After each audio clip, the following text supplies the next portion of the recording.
बहुत पुराने समय में जब इंसान और जंगल एक दूसरे से लड़ते नहीं थे बल्कि एक दूसरे की सांसों में बसते थे, तब पहाड़ों के बीच फैला हुआ एक विशाल राज्य था, रुद्रवन। इस राज्य की सीमाएं पत्थरों से नहीं, पेड़ों और नदियों से तय होती थीं। लोग खेती करते थे, बच्चे हंसते थे और रात को बुजुर्ग आग के चारों ओर बैठकर एक ही कहानी सुनाया करते थे कि इस राज्य की रक्षा कोई सेना नहीं बल्कि एक हिरण करता है। वो हिरण साधारण नहीं था। उसका रंग दूध जैसा सफेद था और उसकी आंखों में ऐसा तेज था मानो उसने समय को चलते हुए देखा हो। लोग उसे दूर से प्रणाम करते थे, लेकिन कोई पास जाने की हिम्मत नहीं करता था। कहा जाता था कि जो उसके बहुत करीब गया, उसे अपना सच दिखाई देने लगा।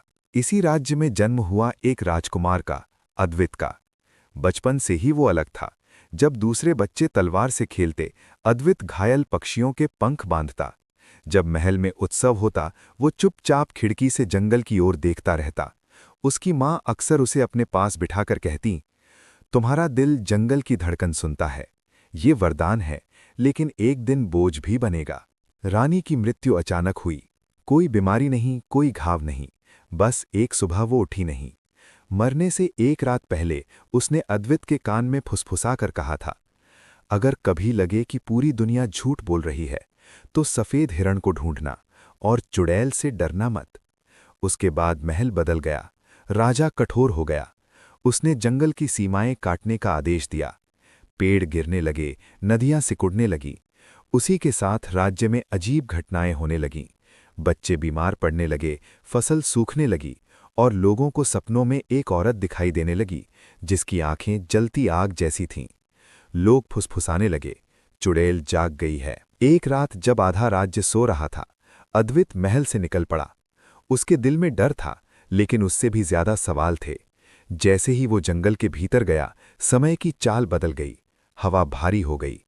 तभी उसे सामने एक आकृति दिखी, सफेद, शांत, स्थिर। वही हिरण। अद्वित के घुटने अपने आप जमीन से लग गए। उसके मन में आवाज गूंजी, तुम देर से आए, लेकिन आए जरूर। अद्वित रो पड़ा। उसने पूछा कि उसकी मां क्यों मरी, राज्य क्यों टूट रहा है। हिरण ने कुछ नहीं कहा। तभी जोर की हंसी गूंजी। पेड़ों के बीच से एक स्त्री निकली। उसके बाल उलझे हुए थे, त्वचा राख जैसी, और आवाज में सदियों की थकान थी। वो थी चुड़ैल कालिमा। उसने बताया कि वो कभी चुड़ैल नहीं थी, वो इस वन की संरक्षिका थी। वही संतुलन बनाए रखती थी। सफेद हिरण उसका साथी था, वन की आत्मा। लेकिन राजा ने डर के कारण, लालच के कारण उसे राक्षस घोषित कर दिया। आग में जलाने की कोशिश की। उसी रात कालिमा ने शाप दिया। उसने वन देव को हिरण बना दिया ताकि इंसान उसकी शक्ति को कभी कैद न कर सके। लेकिन शाप अधूरा था। शाप तब तक चलता रहा जब तक राजवंश से कोई एक अपना सब कुछ छोड़ न दे। अद्वित कांप गया।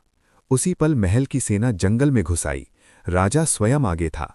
आग, तलवार, चीखें। हिरण घायल हो गया। कालिमा चीख उठी। तभी अद्वित आगे आया। उसने अपने सिर से राजकुमार का मुकुट उतारकर आग में फेंक दिया। उसने कहा, अगर मेरे त्याग से ये जंगल बचे, अगर मेरे नाम मिटने से ये दुनिया बचे, तो यही मेरी जीत है। धरती कांप उठी। आग बुझ गई। राजा घुटनों पर गिर पड़ा। कालिमा की आंखों से आंसू बहने लगे। शाप टूट गया। सफेद हिरण धीरे धीरे इंसान में बदला, लेकिन वो इंसान राजा नहीं बना। वो जंगल में ही रहा। कालिमा राख में बदलकर हवा में घुल गई। अद्वित जीवित रहा, लेकिन वो फिर कभी महल नहीं लौटा। उसने जंगल की सीमा पर एक छोटा सा आश्रम बनाया। लोग दूर दूर से सलाह लेने आते। वो राजा नहीं कहलाया, लेकिन हर दिल में वही राजा था। और आज भी जब रुद्रवन में रात गहरी होती है, लोग कहते हैं, जंगल के किनारे एक सफेद हिरण दिखता है और उसके पास एक इंसान बैठा होता है जो याद दिलाता है कि सत्ता ताज से नहीं, त्याग से जन्म लेती है।